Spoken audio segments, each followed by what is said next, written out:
Assalamualaikum warahmatullahi wabarakatuh.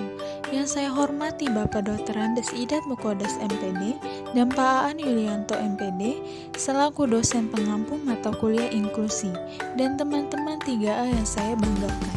Di video kali ini kami dari kelompok 8 akan mempresentasikan materi kelompok kami yang berjudul membentuk kelas yang dapat menerima siswa dengan gangguan penglihatan dan pendengaran. Sebelumnya, izinkan kami kelompok 8 memperkenalkan diri.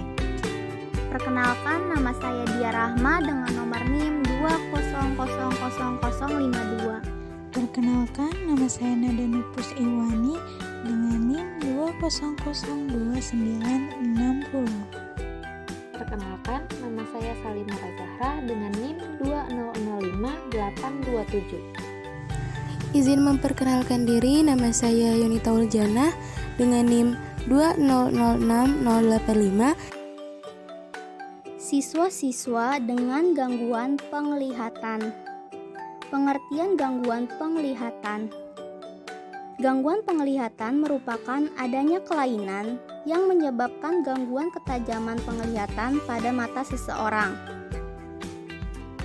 Berdasarkan definisi hukum, pada pengukuran ketajaman mata, di mana ketika seseorang hanya bisa membedakan suatu huruf atau simbol dari jarak 20 kaki yang biasanya orang dengan penglihatan normal dapat melihat atau membedakannya dengan jarak 200 kaki.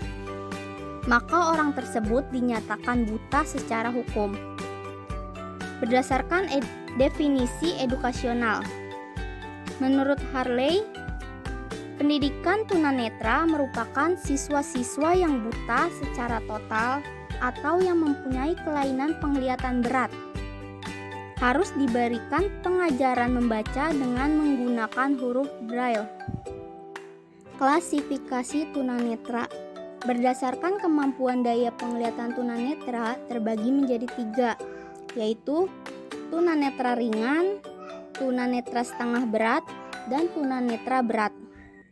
Tunanetra ringan merupakan seseorang yang memiliki gangguan penglihatan ringan seperti miopia, rabun jauh, rabun dekat, rabun senja, juling. Tunanetra ringan ini dapat ditangani dengan memakai kacamata.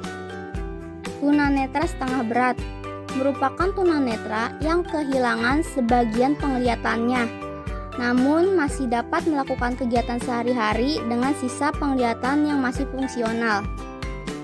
Ciri-ciri umum tunanetra ini yaitu menulis dan membaca dalam jarak dekat, hanya dapat membaca huruf yang dicetak atau ditulis besar dan tebal, terlihat tidak menatap lurus ke depan ketika memandang sesuatu.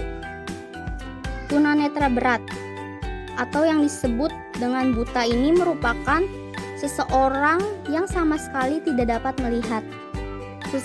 Seseorang dengan kondisi ini menggunakan kemampuan meraba dan mendengarkan untuk beraktivitas. Penyakit ketunanetraan. Yang pertama ada faktor keturunan. Faktor ini erat hubungannya dengan keadaan orang tua, seperti memiliki orang tua yang tunanetra, perkawinan antara keluarga dekat atau saudara, memiliki penyakit retinitis pigmentosa yang pada umumnya penyakit ini merupakan penyakit keturunan. Dan juga ibu mengalami gangguan saat hamil seperti mempunyai penyakit menahun seperti TBC.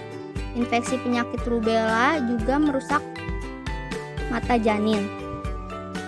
Yang kedua, kesalahan refraksi. Kesalahan refraksi ini merupakan kelainan yang paling umum. Kelainan refraksi ini meliputi miopia atau rabun jauh, hipermetropia atau rabun dekat, astigmatis atau silinder, dan presbiopia atau mata tua. Yang ketiga ada kelainan retina. Kelainan ini secara langsung menyangkut pada retina mata seseorang yang tidak segera ditangani akan menyebabkan kebutaan. Kelainan retina yang paling umum dialami adalah retinitis pigmentosa, retinopathy of premature, dan retinoblastoma. Yang keempat ada kelainan lain. Begitu banyak penyebab lain pada ketunanetraan, seperti seroptalmia, trakoma, katarak, glaukoma, dan kecelakaan. Selanjutnya yaitu karakteristik anak tunanetra. Yang pertama, karakteristik kognitif. Kornfeld menjelaskan dampak kebutaan dan low vision pada perkembangan kognitif dan mengidentifikasi keterbatasan mendasar anak dalam 3 bidang berikut, yaitu keanekaragaman pengalaman, kemampuan untuk berpindah tempat, dan interaksi dengan lingkungan. Lalu ada karakteristik akademik, di mana ketunanetraan juga berdampak pada perkembangan akademis, terutama dalam bidang membaca dan menulis. Maka dari itu, mereka perlu menggunakan berbagai alternatif media pembelajaran seperti braille atau huruf yang dicetak besar. Selanjutnya yaitu karakteristik sosial dan emosional. Anak yang mengidap tunanetra ini harus mendapatkan pembelajaran yang secara langsung dan sistematis dalam pembelajaran, menjaga kontak mata atau orientasi wajah, penampilan postur tubuh yang baik, menggunakan gerak tubuh, mengungkapkan perasaan, serta menggunakan alat yang tepat.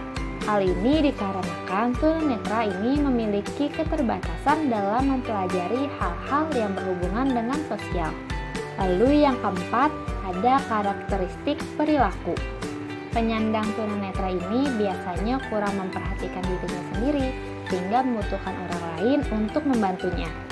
Beberapa siswa tunanetra pun menunjukkan sikap stereotip yang diakibatkan oleh tidak adanya rangsangan sensoris, terbatasnya aktivitas dan gerak dalam lingkungan, dan juga keterbatasan dalam sosial. Selanjutnya, kebutuhan pendidikan bagi siswa berkelainan penglihatan. Teman-teman, terdapat 3 prinsip dalam pembelajaran bagi siswa penyandang tunanetra, yaitu pengalaman konkret, kesatuan pengalaman, dan belajar dengan bertindak. Adapun kebutuhan siswa penyandang tunanetra setengah berat, yaitu alat-alat magnifikasi, lensa filter, meja dengan kemiringan yang dapat disesuaikan, dan yang terakhir cahaya. Sedangkan kebutuhan siswa penyandang tunanetra berat yaitu bacaan dan tulisan braille, keyboarding, alat bantu menghitung, optical to textile converter, mesin baca Kurzweil, buku bersuara, dan teknologi komputer. Teman-teman, siswa penyandang tunanetra ini sering mengalami keterbatasan dalam bergerak di lingkungan mereka.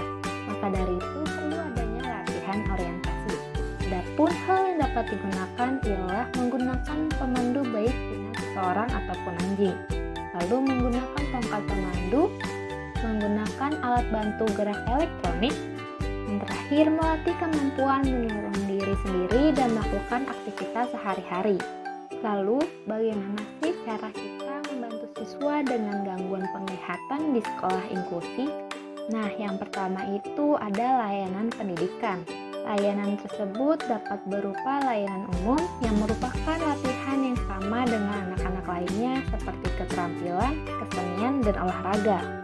Lalu, layanan khusus yang merupakan layanan yang diberikan terhadap penyandang tunanetra seperti latihan membaca dan menulis braille, latihan menggunakan tongkat, dan latihan visual atau fungsional penglihatan. Nah, teman-teman, ada hal-hal yang harus diperhatikan dalam layanan pendidikan ini, seperti penempatan anak tunanetra, alat peraga yang hendaknya memiliki warna yang kontras, menggunakan buku cetak besar, pengaturan cahaya, dan memanfaatkan sisa penglihatan. Yang kedua yaitu strategi pembelajaran. Adapun strategi yang dapat digunakan oleh guru yaitu strategi individual. Strategi pembelajaran ini mempergunakan satu program yang disesuaikan dengan perbedaan individu baik karakteristik, kebutuhan, maupun kemampuan secara perorangan. Nah, karena strategi individualisasi ini dilakukan secara perseorangan, Guru dapat memberikan pembelajaran kepada anak tunanetra sesuai dengan kemampuan dan kebutuhan anak tersebut. Lalu ada strategi kooperatif. Pada strategi ini, anak tunanetra dituntut untuk bekerja sama dengan anak lainnya dalam pembelajaran bahasa. Karena pada strategi ini, anak harus saling membantu dalam mencapai tujuan. Lalu ada strategi modifikasi. Strategi ini bertujuan untuk mengubah perilaku siswa ke arah yang lebih positif melalui conditioning atau pembiasaan. Strategi ini dapat diterapkan dalam meningkatkan keterampilan sosial anak tunanetra. Nah, teman-teman, ada langkah-langkah yang harus dilakukan seorang guru dalam melayani pembelajaran anak tunanetra. Yang pertama, guru harus menguasai karakteristik atau strategi pembelajaran yang umum pada anak-anak. Lalu selanjutnya, menganalisis komponen-komponen mana saja yang perlu atau tidak perlu diubah atau dimodifikasi dan bagaimana serta sejauh mana modifikasi itu dilakukan jika perlu. Dan yang terakhir, pemanfaatan indera yang masih berfungsi secara optimal dan terpadu dalam praktek atau proses pembelajaran. Baik, selanjutnya saya akan menjelaskan tentang pengertian gangguan pendengaran atau tunarungu. Menurut Suito dalam buku Ortopedagogik, tunarungu adalah seseorang yang mengalami ketulian berat sampai total yang tidak dapat menangkap tutur kata tanpa membaca bibir lawan bicaranya. Anak tunarungu adalah anak yang mengalami kehilangan kemampuan mendengar baik, sehingga membawa dampak terhadap kehidupannya. Selanjutnya, materi tentang faktor penyebab tunarungu. Secara garis besar, faktor penyebab terjadinya gangguan pendengaran atau tunarungu terbagi menjadi dua faktor, yaitu yang pertama faktor genetik. Gangguan pendengaran karena faktor genetik pada umumnya berupa gangguan pendengaran bilateral, tetapi dapat pula asimetrik dan mungkin bersifat statis. Kemudian yang kedua, faktor didapat. Antara lain dapat disebabkan yang pertama infeksi, kedua neonatal hiperbilirubinemia, yang ketiga masalah perinatal, yang keempat obat ototoksik, yang kelima trauma, dan yang terakhir neoplasma. Selanjutnya ada jenis-jenis gangguan pendengaran. Yang pertama yaitu tuli konduktif, disebabkan oleh kondisi patologis pada kanal telinga eksterna, membran timpani atau telinga tengah. Gangguan pendengaran konduktif tidak melebihi 60 dB karena dihantarkan menuju koklea melalui tulang bila intensitasnya tinggi. Penyebab tersering gangguan pendengaran jenis ini pada anak adalah ototitis media dan disfungsi tuba eustachius yang disebabkan oleh otitis media sekretori. Kedua kelainan tersebut jarang menyebabkan kelainan gangguan pendengaran melebihi 40 dB. Yang kedua, tuli sensori neural, disebabkan oleh kerusakan atau malfungsi koklea, saraf pendengaran dan batang otak sehingga bunyi tidak dapat diproses sebagaimana mestinya. Bila kerusakan terbatas pada sel rambut di koklea, maka sel ganglion dapat bertahan atau mengalami degenerasi transneural. Penyebab utama gangguan pendengaran ini disebabkan genetik atau infeksi, sedangkan penyebab yang lain lebih jarang. Yang ketiga, tuli campuran.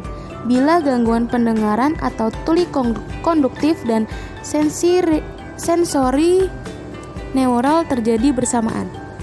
Baik, selanjutnya ada klasifikasi tunarungu. Yang pertama, gangguan pendengaran sangat ringan atau slack hearing.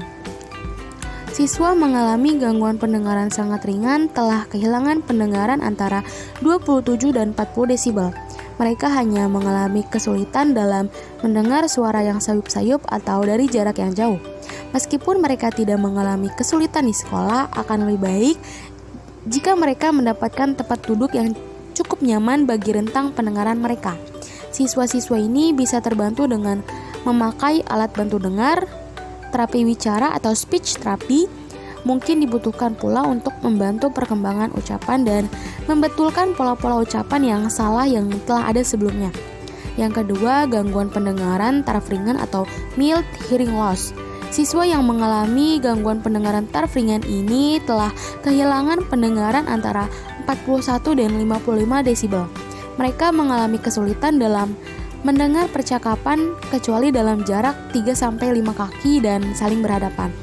Mereka akan kehilangan sebanyak 50% diskusi kelas jika tidak diobati. Siswa ini butuh pengeras suara yang terdapat dalam alat bantu dengar. Perkembangan dan pemeliharaan ucapan lebih sulit bagi siswa ini dibanding siswa dengan scoliosis. Kesulitan artikulasi biasa terjadi sehingga dibutuhkan terapi wicara. Yang ketiga ada gangguan pendengaran taraf sedang atau moderate hearing loss. Siswa dengan gangguan pendengaran taraf sedang ini telah kehilangan pendengaran antara 56 dan 70 desibel. Mereka mengalami kesulitan dalam memahami percakapan kecuali jika diucapkan secara keras. Mereka mempunyai masalah yang serius dalam perkembangan dan pemeliharaan kemampuan berbahasa. Mereka butuh guru bantu atau guru sumber atau research teacher, alat bantu dengar dan latihan audio, pengajaran membaca bibir atau lip reading serta pembelajaran wicara amat diperlukan. Yang keempat ada gangguan pendengaran taraf berat atau severe hearing loss. Siswa yang mengalami kesulitan berat dalam mendengar telah kehilangan 71 dan 90 desibel. Mereka hanya dapat mendengar suara yang keras jika suara itu dekat dengan telinga. Bahkan dengan pengeras suara sekalipun yang ada dalam alat bantu dengar, mereka mempunyai kesulitan dalam mendengar bunyi-bunyi ucapan dengan baik atau dengan tepat. Pembelajaran khusus mungkin dibutuhkan untuk mengurangi dampak hambatan dalam pertumbuhan dan perkembangan secara menyeluruh. Dan yang terakhir, yang kelima, gangguan pendengaran taraf sangat berat atau profound hearing loss. Siswa dengan kesulitan ini telah kehilangan 91 desibel lebih. Mereka mungkin mendengar suara yang sangat keras tertentu, namun umumnya mereka hanya mengetahui getarannya saja.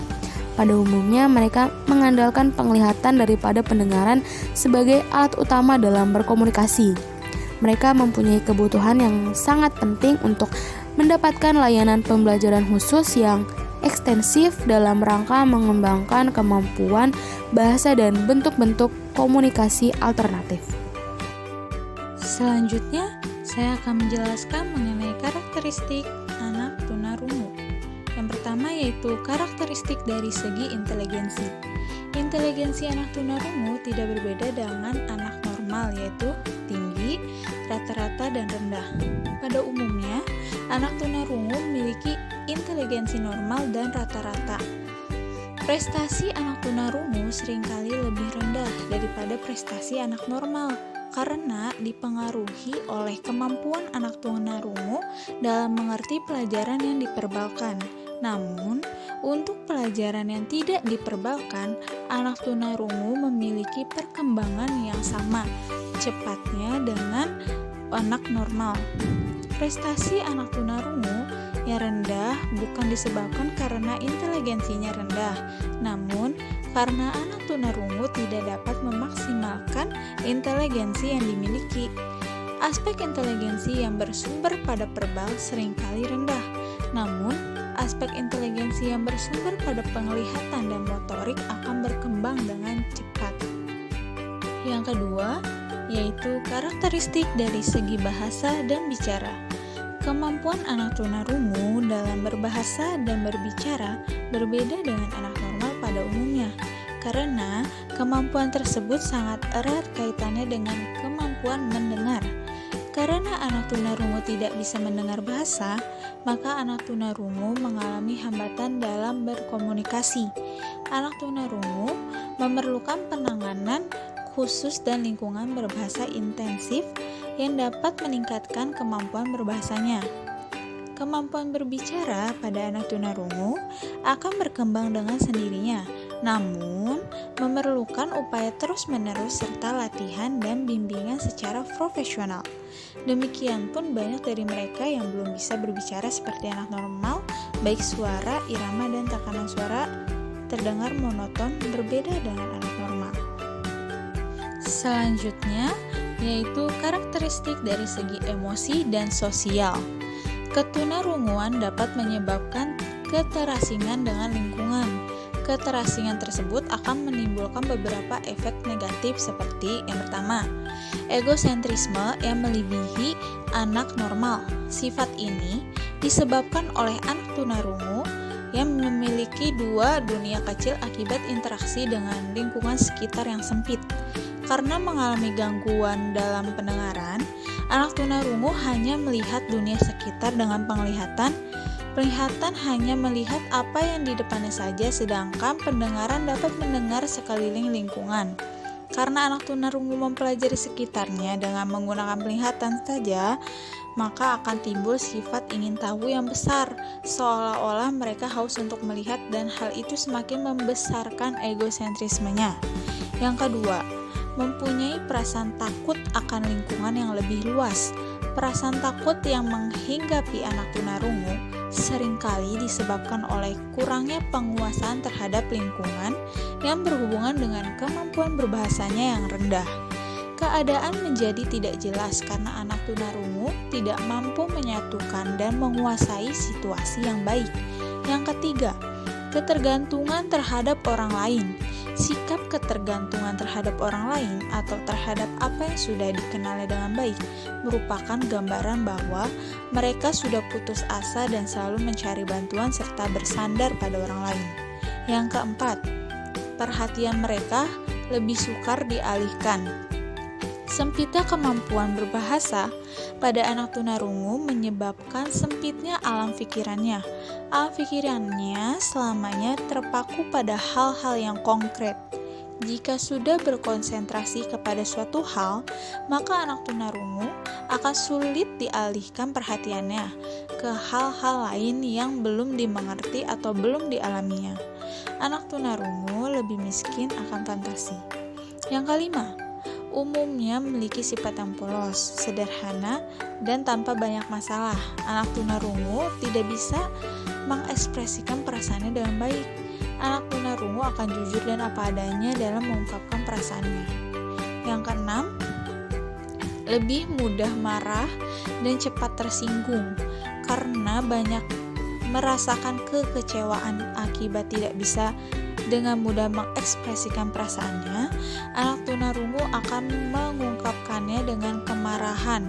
Semakin luas bahasa yang mereka miliki, semakin mudah mereka mengerti perkataan orang lain. Namun, semakin sempit bahasa yang mereka miliki, akan semakin sulit untuk mengerti perkataan orang lain, sehingga anak tunarungu mengungkapkannya dengan kejengkelan dan kemarahan. Selanjutnya, saya akan menjelaskan mengenai kebutuhan anak tunarungu. Anak tunarungu seperti halnya anak normal pada umumnya mempunyai kebutuhan utama.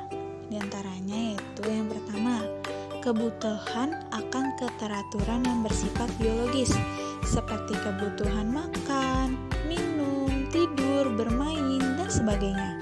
Yang kedua, kebutuhan menjadi bagian yang tak terpisahkan dalam keluarga. Anak tunarungu membutuhkan perlakuan yang wajar, ikut serta dalam suka dan duka, dan kesibukan seperti halnya anggota keluarga yang lain. Yang ketiga, kebutuhan akan keberhasilan dalam suatu kegiatan, baik secara individual maupun secara kolektif. Anak tunarungu menghendaki segala usaha mencapai hasil yang memuaskan, baik untuk dirinya sendiri maupun untuk orang lain. Meskipun anak tunarungu harus mengalami berbagai hambatan dan kesukaran sebagai akibat kegunaannya. Yang keempat, kebutuhan akan aktivitas, yaitu kebutuhan ikut terlibat dalam kegiatan keluarga maupun dalam lingkungan yang lebih luas lagi. Sebagaimana halnya pada anak normal lainnya, anak tunarungu pun ingin melibatkan diri dalam permainan dengan teman sebayanya. Yang kelima, kebutuhan akan kebebasan, yakni ia membutuhkan kebebasan untuk berbuat, berinisiatif, bebas untuk bertanggung jawab atas perbuatannya sendiri. Anak tunarungu tidak ingin selalu terikat oleh orang lain. Kebebasan yang anak tunarungu butuhkan bukanlah kebebasan mutlak, melainkan kebebasan dengan batas-batas tertentu. Yang keenam, kebutuhan akan kesehatan, yakni merupakan kebutuhan wajar anak yang sedang tumbuh. Anak tunarungu pun memerlukan kebutuhan yang sehat, kuat, serta mampu menjaga diri dari berbagai gangguan penyakit. Yang ketujuh, kebutuhan untuk berekspresi, yaitu kebutuhan untuk mengemukakan pendapat yang dapat dipahami oleh orang lain. Anak tunarungu memerlukan bimbingan komunikasi yang wajar untuk dapat mengemukakan pikiran, perasaan, serta kehendaknya kepada orang lain. Kebutuhan berekspresi ini bukan hanya yang berhubungan dengan masalah komunikasi, melainkan juga bentuk-bentuk ekspresi lain seperti menggambar, bermain, peran, melakukan kegiatan atau pekerjaan lain yang dapat mewakili curahan isi hatinya. Nah, jadi pada prinsipnya kebutuhan-kebutuhan mendasar anak tunarungu itu tidak jauh berbeda dengan kebutuhan-kebutuhan anak normal lainnya, baik karakteristik maupun kebutuhan-kebutuhan anak tunarungu lainnya. Kedua aspek tersebut merupakan hal yang harus dipahami betul oleh guru, terutama untuk kepentingan memberikan pengajaran kepada mereka. Selanjutnya, saya akan menjelaskan mengenai metode pengajaran bahasa bagi anak tunarungu. Terdapat 3 metode utama individu tunarungu belajar bahasa, yaitu yang pertama, belajar bahasa melalui membaca ujaran atau speech reading. Ini merupakan metode membaca bibir atau membaca ucapan. Hal ini merupakan teknik memahami ucapan dengan menafsirkan secara visual gerakan bibir, wajah, dan lidah ketika suara normal tidak tersedia. Itu juga bergantung pada informasi yang diberikan oleh konteks, pengetahuan bahasa, dan sisa pendengaran. Yang kedua, belajar bahasa melalui alat pendengaran. Asman dan Elkins tahun 1994 mengemukakan bahwa individu tunarungu dari semua tingkat ketunarunguan dapat memperoleh manfaat dari alat bantu dengar tertentu.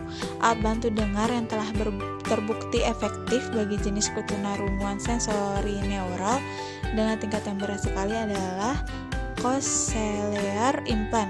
Cochlear implant adalah prostesis alat pendengaran yang terdiri dari 2 komponen, yaitu komponen eksternal atau mikrofon dan speech processor yang dipakai oleh pengguna, dan komponen internal berupa rangkaian elektroda yang melalui pembedahan dimasukkan ke dalam koklea. Koklea itu merupakan ujung organ pendengaran di telinga bagian dalam. Nah, komponen eksternal dan internal tersebut dihubungkan secara elektrik. Yang ketiga, belajar bahasa secara manual secara alami. Individu tunarungu cenderung mengembangkan cara komunikasi manual atau bahasa isyarat untuk tujuan universalitas. Di berbagai negara telah mengembangkan bahasa isyarat yang dibakukan secara nasional. Asman dan Elkins 1994 mengemukakan bahwa komunikasi manual dengan bahasa isyarat yang baku memberikan gambaran lengkap tentang bahasa kepada tunarungu, sehingga mereka perlu mempelajarinya dengan baik. Kerugian penggunaan bahasa isyarat ini adalah bahwa para penggunanya cenderung membentuk masyarakat yang eksklusif. Baiklah teman-teman, sekian pematerian dari kami kelompok 8. Semoga materi dari video pembelajaran ini dapat bermanfaat bagi kita semua.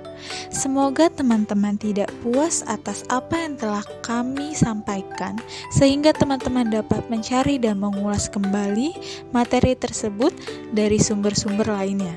Kurang lebihnya mohon maaf. Wassalamualaikum warahmatullahi wabarakatuh.